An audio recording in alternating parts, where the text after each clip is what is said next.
আনাস রাদিয়াল্লাহু আনহু হতে বর্ণিত, তিনি বলেন, রাসূলুল্লাহ সাল্লাল্লাহু আলাইহি ওয়াসাল্লাম বলেছেন, কিয়ামতের দিন আল্লাহ সমস্ত মানুষকে একত্রিত করবেন। তখন তারা বলবে, আমাদের জন্য আমাদের প্রতিপালকের কাছে যদি কেউ শাফায়াত করত যা এ সংকট থেকে আমাদের উদ্ধার করত।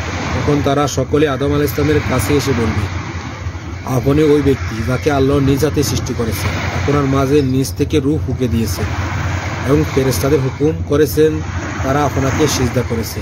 আপনি আমাদের জন্য আমাদের প্রতিপালকের কাছে শাফায়াত করুন। তিনি বললেন, আমি তোমাদের জন্য এই কাজে উপযুক্ত নই, এবং সেই অপরাধের কথা উল্লেখ করে বলবেন, তোমরা নূহ আলাইহিস সালামের কাছে চলে যাও, যাকে আল্লাহ প্রথম রাসূল হিসেবে পাঠিয়েছেন। তখন তারা তার কাছে আসবে। তিনিও নিজ অপরাধের কথা উল্লেখ করে বলবেন, আমি তোমাদের এই কাজের জন্য উপযুক্ত নই, তোমরা ইব্রাহিমের কাছে যাও, যাকে আল্লাহ খলিল রূপে গ্রহণ করেছেন।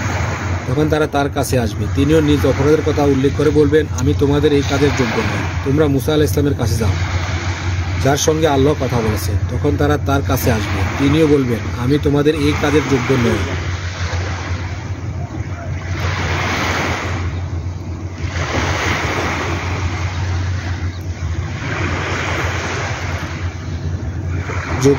তিনি নিজ অপরাধের কথা উল্লেখ করবেন। তিনি বলবেন, তোমরা ঈসা আলাইহিস সালামের কাছে যাও, তারা তার কাছে আসবে। তখন তিনি বলবেন, আমি তোমাদের জন্য এই কাজের যোগ্য নই, তোমরা মুহাম্মদ সাল্লাল্লাহু আলাইহি ওয়াসাল্লামের কাছে যাও, তার অগ্রপশ্চাদের সমস্ত গুনাহ ক্ষমা করে দেওয়া হয়েছে। তখন তারা সকলেই আমার কাছে আসবে।